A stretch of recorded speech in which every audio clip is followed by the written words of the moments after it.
Pemirsa, sejumlah daerah di tanah air menggelar pemungutan suara ulang, pemungutan suara lanjutan, dan pemungutan suara susulan. Di kota Cirebon, Jawa Barat, pemirsa, pemungutan suara ulang di TPS 02 Kecamatan Kesambi terlihat sepi dan warga, sementara itu di TPS 24 kawasan Ogan Baru, Palembang, Sumatera Selatan, ratusan orang antusias untuk menggunakan hak pilihnya di pemungutan suara lanjutan. Satu persatu warga mendatangi TPS 13 yang berlokasi di kantor Kelurahan Pandeglang, Kecamatan Pandeglang, Banten untuk kembali memberikan hak suaranya. Daftar pemilih tetap di TPS 13 adalah 276 orang.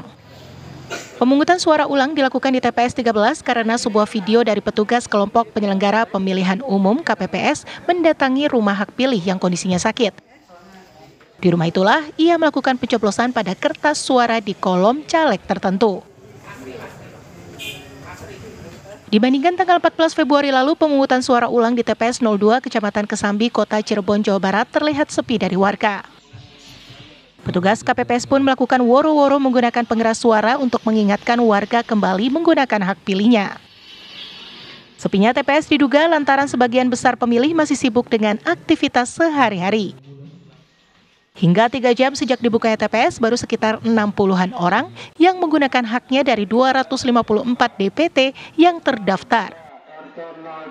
Pemungutan suara ulang dilakukan di TPS 02 karena adanya 18 daftar pemilih khusus di luar TPS yang diberikan surat suara untuk mencoblos. Di Mamuju, Sulawesi Barat, pemungutan suara ulang dilakukan di 8 TPS yang tersebar di beberapa kecamatan.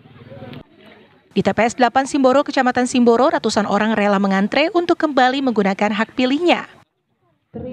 Antrean warga untuk menggunakan hak pilihnya terjadi karena banyak yang belum mendapatkan undangan untuk memilih kembali. PSU dilakukan di 8 TPS di Mamuju karena ditemukannya sejumlah pelanggaran yang dilakukan KPPS pada tanggal 14 Februari kemarin. KPU Sumatera Selatan melakukan pemungutan suara lanjutan di 20 TPS yang ada di Kota Palembang. Meski sempat turun hujan, ratusan orang antusias untuk menggunakan hak pilihnya di TPS 24 kawasan Ogan Baru, Kecamatan Kertapati, Palembang. Para pemilih melakukan pencoblosan lanjutan untuk DPRD Provinsi Sumatera Selatan Dapil 1 karena sebelumnya surat suara tertukar dengan daerah pemilihan yang berbeda. Di Palembang ada 3 kecamatan yang melakukan pemungutan suara lanjutan, yaitu Kertapati, Gandus, dan Kalidoni. Tim TV One mengabarkan.